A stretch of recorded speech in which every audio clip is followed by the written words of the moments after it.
Hey, what did the real estate market do up here in Jacksonville this week, right? We're looking at the Jacksonville metro area here in Northeast Florida. Did that real estate market, did that crash this week? Did the bubble burst? We're about to find out. That's right, I'm in week 48 of my series Bubble Watch. This is the real Bubble Watch. That's right, that's where I look at all these numbers, the real numbers here in the MLS up here in Northeast Florida. Look at what's existing, okay, what's active listings. We look at the solds, look at the pending, look at new construction, look at the interest rates, and a whole lot more. And I put it all together in charts for you. And I've got so much information to go over tonight, and I'm going to get to it in 3.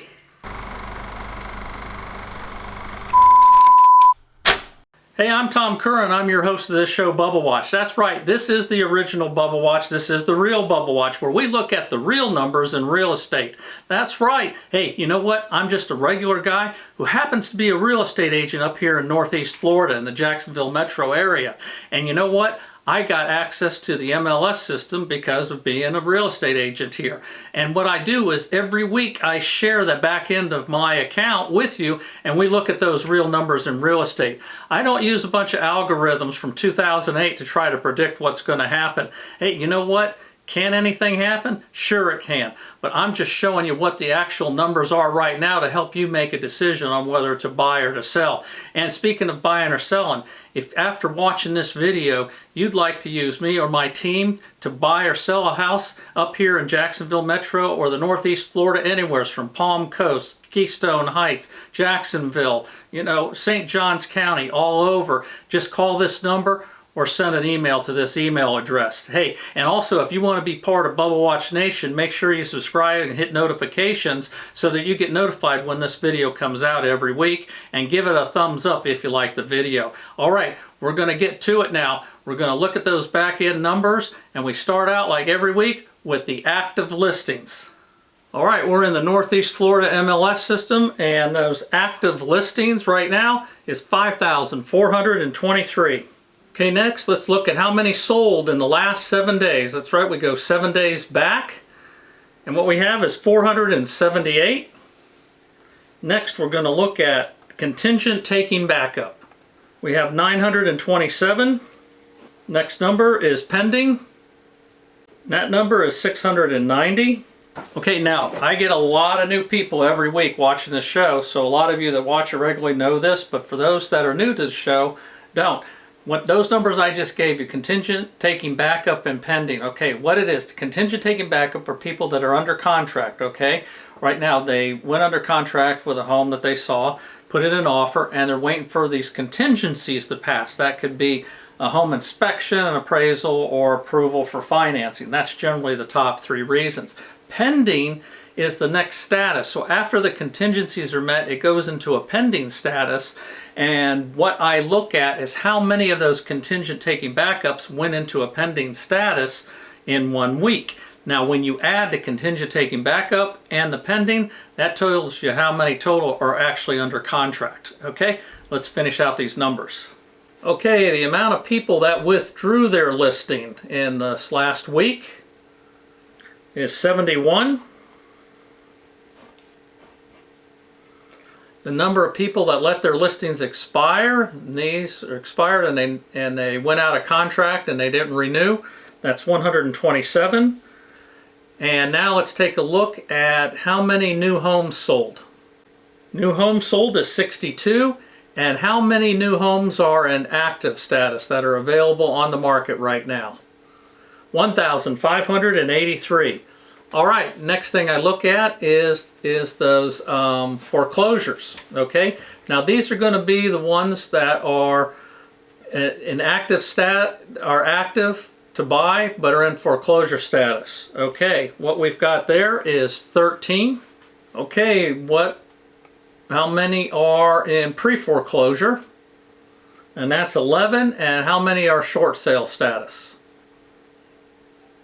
That's 15. Okay, I take all those numbers, I put them into an Excel spreadsheet, and then what we do is I'll make it simpler to see, where we can compare with the previous weeks and see where these numbers are. before we get to that and all the spreadsheets and everything, we look at the interest rates now. So let's take a look at that and see what these scary interest rates did this last week. All right, there's my source, Mortgage News Daily, and we're at 30-year fixed. Last week we ended up at 6.18, and we see some arrows where it jumped up some and then it started going down again, okay, to finish off at 6.39. Now, VA mortgages are generally a little less, so let's see what the VA mortgages did. We were in the fives last week, and now we hit 6 for that. FHA mortgages were generally a little less than that, and we were in the fives at 5.78, and we finished off at 5.97, just under 6. You see where it went above 6 during the week, and then it dropped to just below here in the last few days. Well, these interest rates, you know, have been fluctuating up and down, and when we see the interest rate go down, then we do see an uptick in the amount of people that are applying for mortgages, which brings me to this headline. Home buyer mortgage demand jumps after interest rates dropped to 2-month low. All right, this article here was just published, it's pretty current, April 12th, and look at this, what they're saying. This is what I find incredible.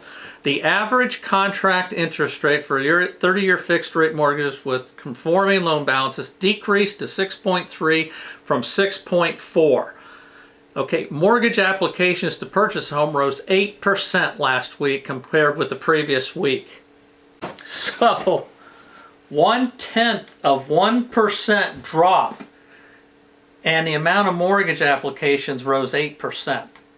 That's incredible, okay? I mean, can you imagine what will happen if interest rates drop 0.5 point, or if the feds, this has all been happening while the feds keep raising rates. They haven't lowered any yet. They just lowered the increases, okay, but they're still increases. Can you imagine if they lower rates, what'll happen, okay, with this inventory? And we're going to check those out. In fact, let's right now go look at those price per square foot. Last week we saw they stabilized for 5 weeks. It stayed the same. Did they go up or did they go down this week? Let's check it out. Well, right here we see a dip. Okay, after 5 weeks of staying flat, it finally dipped and dipped down once. So it was at 188, went to 187, okay? And of course, I like to always remind everybody, I look back how fast they went up and how slow they go down. And that's telling me this is a correction and not a crash, okay? Next, let's look at the other side on the inventory. As we can see this whoop-de-doo inventory graph, all right, well that's 3 years. Let's go back here and narrow it down the last 6 months, and we see that inventory is still dropping, okay? And it's still going down. So what does that mean? That means generally that it'll be a little bit tougher buying a house. Just think about it. You've got a pent-up demand.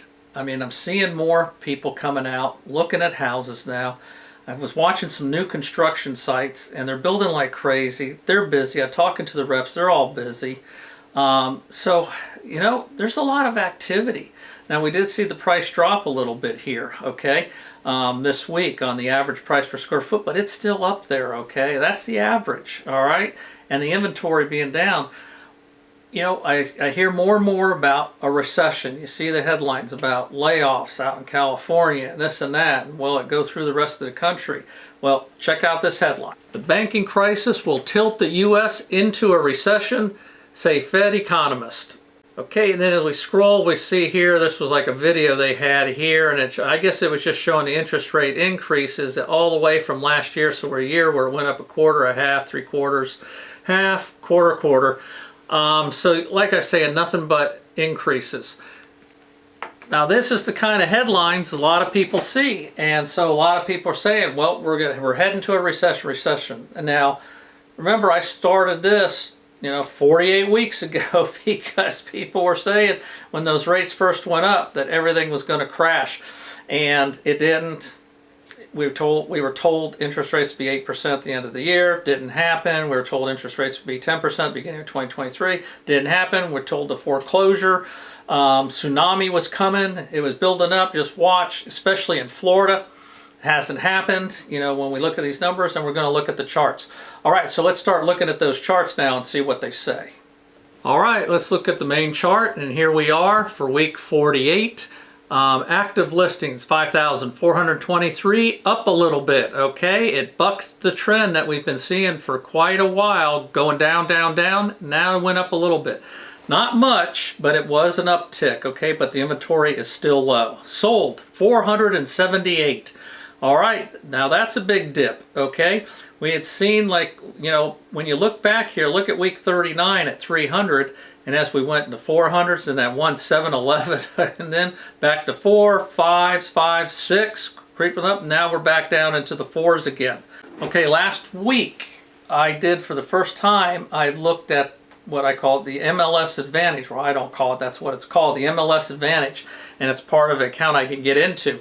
Now, if you didn't see last week, go back and watch Bubble Watch 47 and watch the part where I talk about MLS Advantage and the different counties. So all of you that are part of Bubble Watch Nation saw that and know what's going to happen when I go and look at this week here in week 48 in MLS Advantage, because this here takes in a lot more. It takes in the counties up here, but other MLS systems where people cross-sell.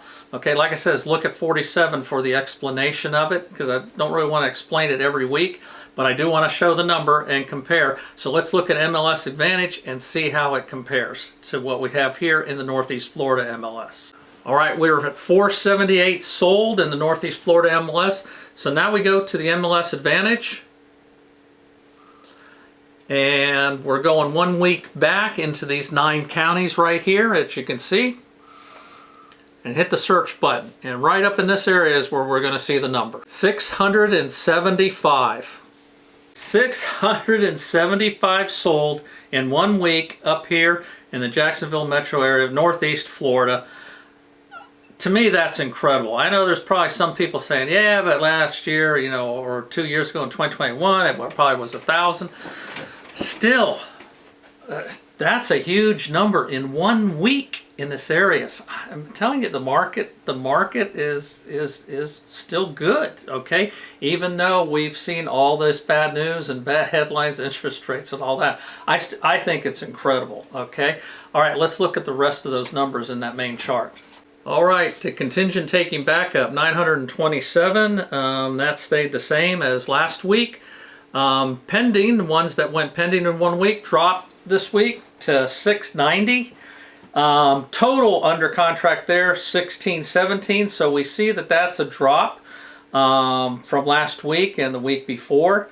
Withdraws, 71. Yeah, pretty close to the same. Expired, 127. We're seeing a drop there. So fewer people let the listings expire, or they didn't expire because they got sold, and it could be because there's less inventory on the market. So these numbers all fall into line.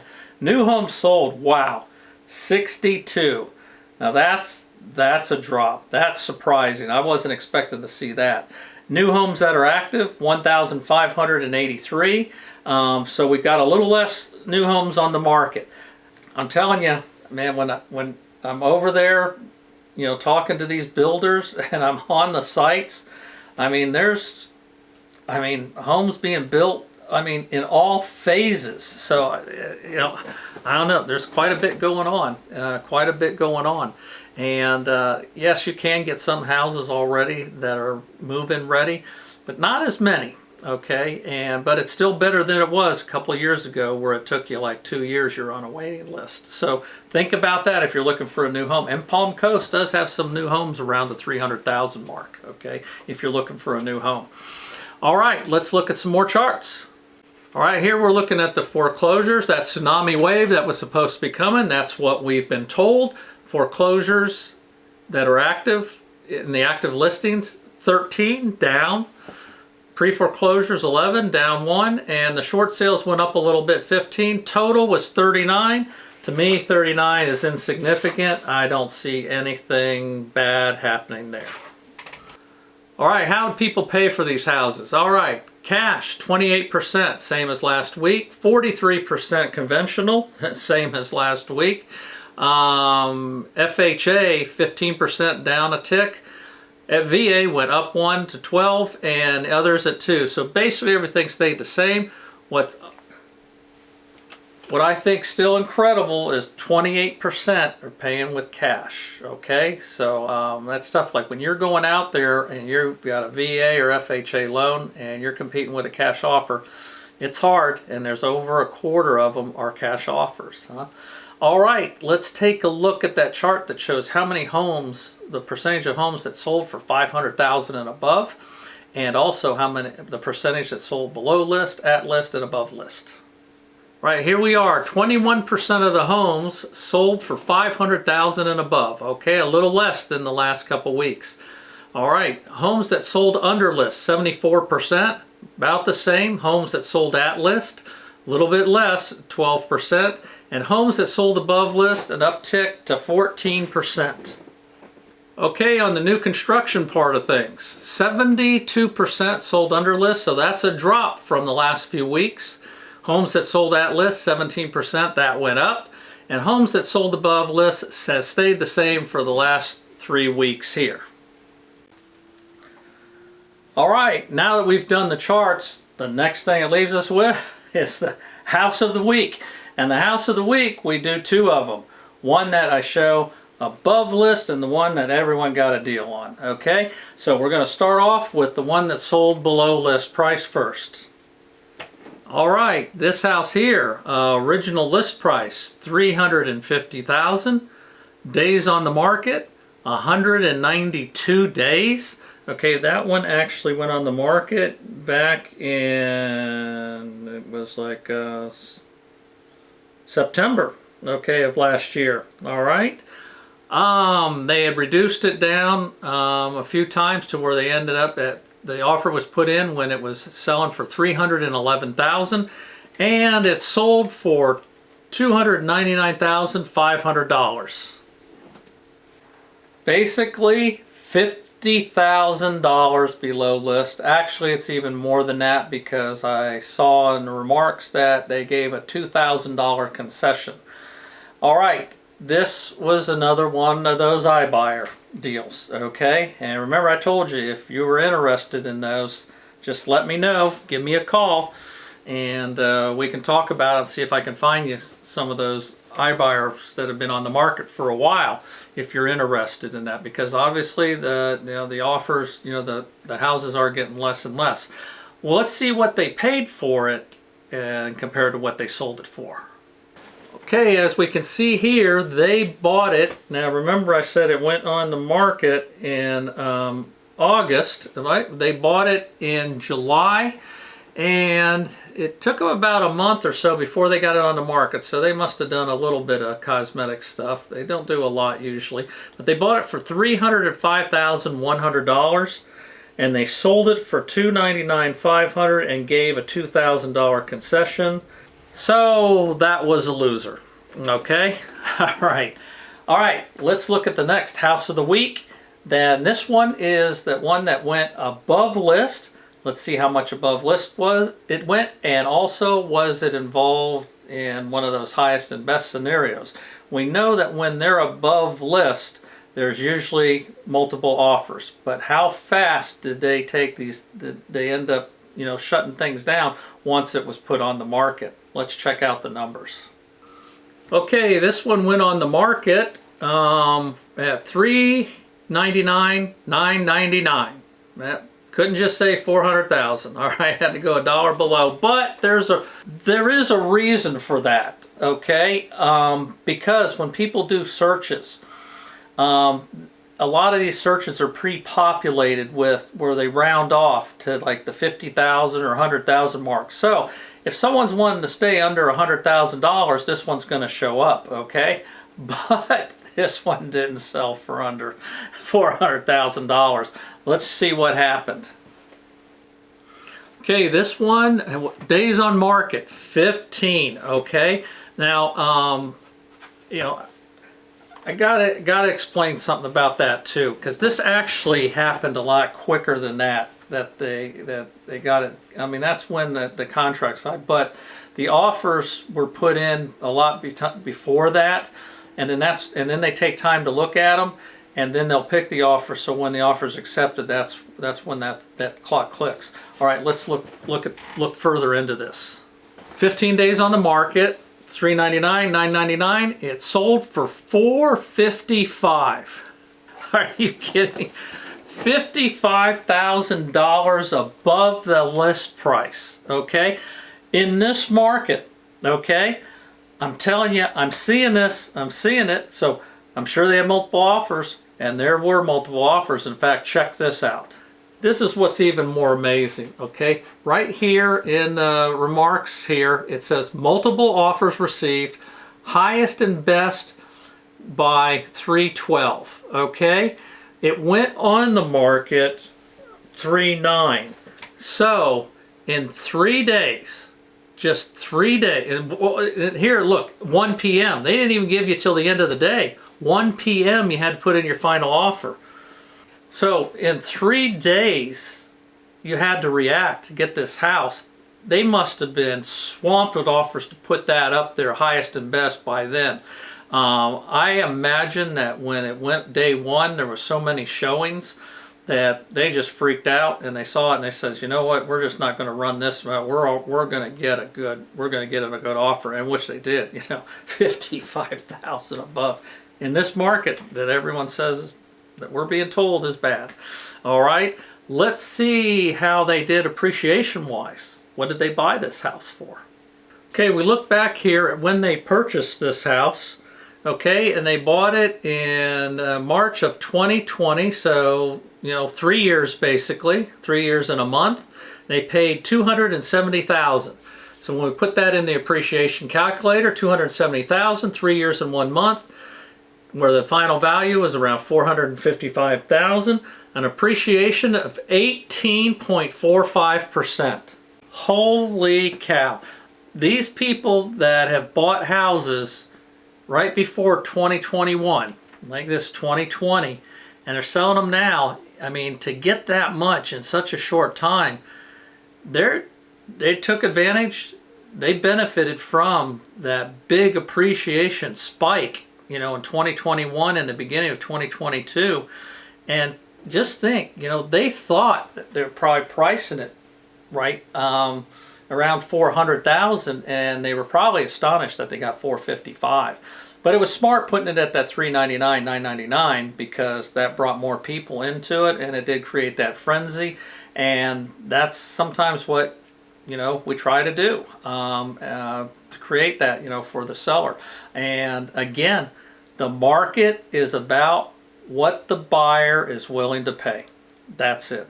So with all these numbers here, you got to put it together and decide, is it a time for you to buy now? Is it time for you to sell? Well, you know what? You got to make that decision. Hey, until number 49, I'm out of here.